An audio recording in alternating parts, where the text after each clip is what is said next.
Bonjour à tous et bienvenue, je suis Jean-Baptiste Guégan et dans ce nouvel épisode du Parc et au-delà, nous allons revenir avec Vincent Chaudel de l'Observatoire du Sport Business sur l'actualité du Paris Saint-Germain et de la Ligue 1 pour Paris United.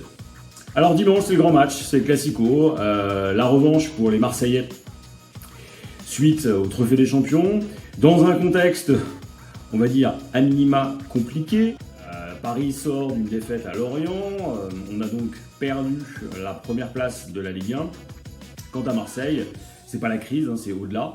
On a donc un entraîneur, Villas-Boas, qui a donné sa démission, qui va être mis à pied. On a les supporters qui ont pris d'assaut la commande, générant une émotion qui a dépassé de très loin les simples frontières françaises. Et puis on a un diffuseur, toujours insolvable, un Mediapro, qui a réussi à obtenir de la part de la Ligue le droit de diffuser ce match alors qu'il ne paye pas depuis octobre.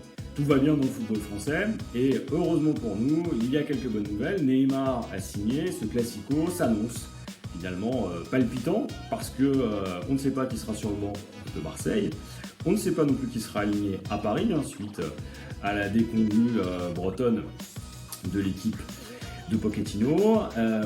Et donc derrière ce Classico, s'il s'annonce sportivement très déséquilibré, va donner lieu on l'imagine bien, à une passe d'armes assez redoutable entre des acteurs qui seront revanchards, qui auront tout approuvé, et puis des Parisiens qui auront envie de montrer que cette équipe est digne de retrouver le sommet, c'est-à-dire le seul endroit où elle a le droit d'être, c'est-à-dire en tête de la Ligue 1.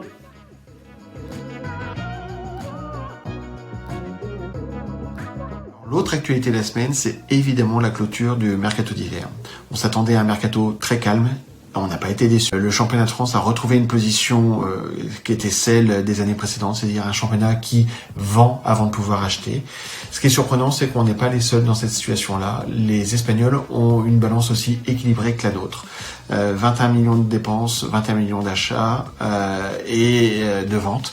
Et au niveau de la France, on est à 30 millions d'achats et 29 millions de dépenses.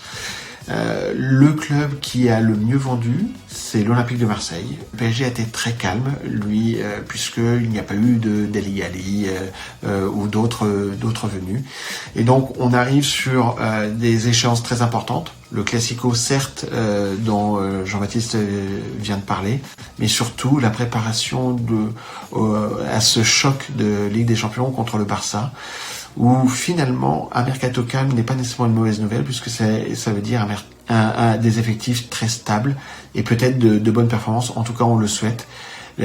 Plus que le Classico de ce week-end, ce qui va être très important, ça va être l'échéance contre Barcelone, au niveau sportif comme au niveau économique.